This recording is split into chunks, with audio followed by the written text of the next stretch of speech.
and knowing. لا يؤاخذكم الله باللغو في أيمانكم. Allah does not impose blame upon you for what is unintentional in your oaths. Meaning, if habitually you say wallahi, wallahi, then that oath does not count. But He imposes blame upon you for what your hearts have earned. If you meant it when you say wallahi, then that oath matters. And Allah is forgiving and forbearing. Now sometimes the husband and wife fight and swear oaths that they will never see each other, they'll never speak to each other, etc., etc. What should be done in this case? That was said in anger, so no harm. However, if a person meant it, then what do they need to do? They need to give the kafara of the oath, break the oath, and go back. لِلَّذِينَ يُؤْلُونَ مِن نِسَائِهِمْ. For those who swear not to have sexual relations with their wives, is a waiting time for 4 months. If a man says to his wife, by Allah, I'm never going to be intimate with you, ever, then this man has a chance of 4 months. Meaning within 4 months, if he returns to his wife, breaks his oath, returns to his wife, marriage is together. But if he does not, then this marriage is over. But if they return to normal relations, then indeed Allah is forgiving and merciful. And if they decide on divorce, then indeed Allah is hearing and knowing. وَالْمُطَلَّقَاتُ. Now some rules concerning divorced women. Women who have been given divorce by their husbands. Divorced women remain in waiting for 3 periods. Meaning 3 menstrual cycles. And it is not lawful for them to conceal what Allah has created in their wombs if they believe in Allah and the last day. Meaning if they're pregnant, they should not conceal their pregnancy. They should let it be known. And their husbands have more right to take them back in this period of iddah if they want reconciliation. But if their iddah has passed and there was no reconciliation, then the two shall separate. And due to the wives is similar to what is expected of them according to what is reasonable. Meaning women have rights and the men have rights. The thing is that we are overly concerned about our rights. And we neglect the rights that other people deserve from us. And the fact is that for a relationship to work, what is necessary? That both parties are concerned about their obligations. In a marriage, the husband has rights and the wife also has rights. We cannot keep demanding from the other without giving back. Because we complain a lot about women's rights. What about men's rights? The men who are abused in their homes, they're not respected, they're not fed, they're treated like children, they're insulted. What about their rights? Allah has preserved the rights of men and He has preserved the rights of women. And the thing is that we cannot keep demanding, sucking from the other. You give me money, you give me respect, you give me freedom, you give me this, you give me that. And when it comes to your rights, well, I'm not obligated because I'm a woman and I am free and I live in Canada and you cannot order me anything. No, it has to be both ways. A relationship has to work both ways. The wife must be concerned about her duties to her husband. And the husband needs to be concerned about his duties, his obligations towards his wife. Both have duties, both have rights. Because the thing is that if we keep demanding from the other, for how long can they give? They also need something in return. They also need a break. They also need to be appreciated. So both have rights. However, Allah says, but the men have a degree over them. Meaning the husband has 1 degree over the woman. What kind of degree? Degree of responsibility and authority. And that means that the man is also going to be in charge.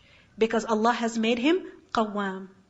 Think about, many women find it difficult to accept. Why is it that men have been given 1 rank above the women in a marriage? Why? Think about it. When at home you cannot open a jar, who do you call? When there's a leaky faucet, who do you call? When there's a bag that needs to be taken up the stairs or down the stairs, who do you call?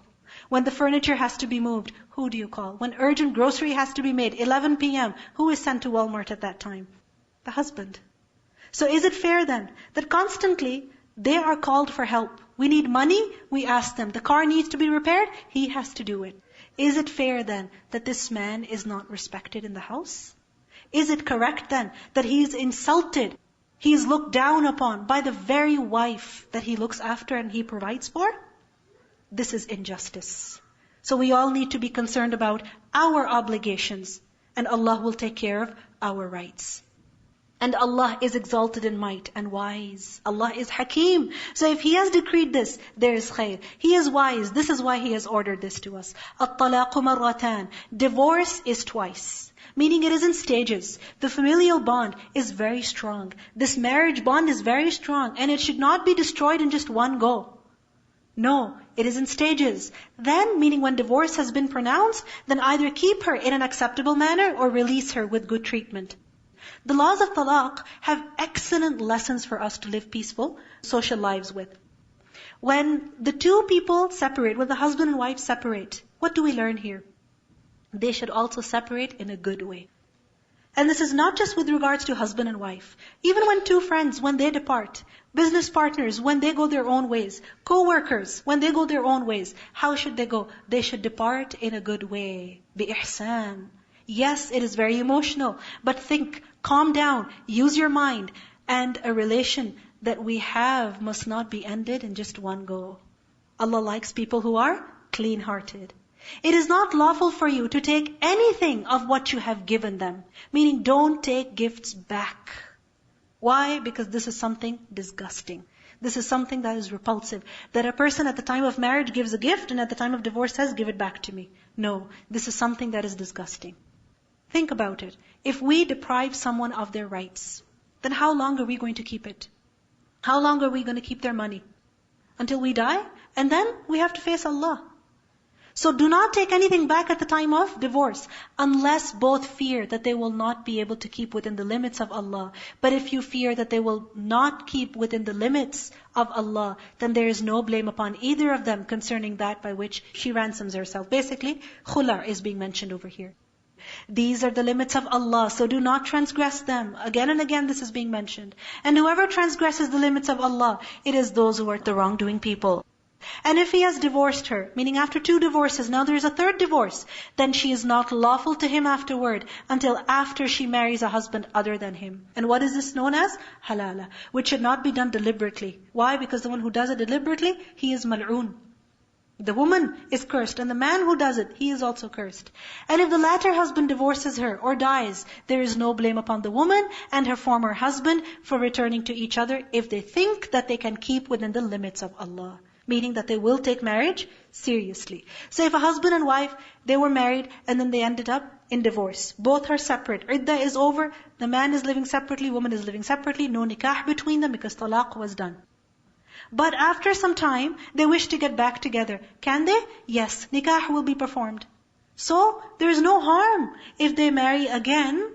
But, what is mentioned? If they think that they can keep within the limits of Allah, then yes, they will take their marriage seriously. These are the limits of Allah, which He makes clear to a people who know. And when you divorce women, and they have nearly fulfilled their term, and what is the term? 3 menstrual cycles. Then either retain them according to acceptable terms or release them according to acceptable terms. Meaning now decide, either she's staying or she has to go. But if you do make her go, if the marriage is coming to an end, then don't kick her out. Don't throw her out angrily. Rather send her away gently, honorably. Because a noble person deals with everyone with nobility, with good manners. And do not keep them intending harm to transgress against them. Meaning don't just keep the wife to keep torturing her. And whoever does that has certainly wronged himself. And do not take the verses of Allah in jest. And remember the favor of Allah upon you and what has been revealed to you of the book and the wisdom by which He instructs you. And fear Allah and know that Allah is knowing of all things. And our matters are not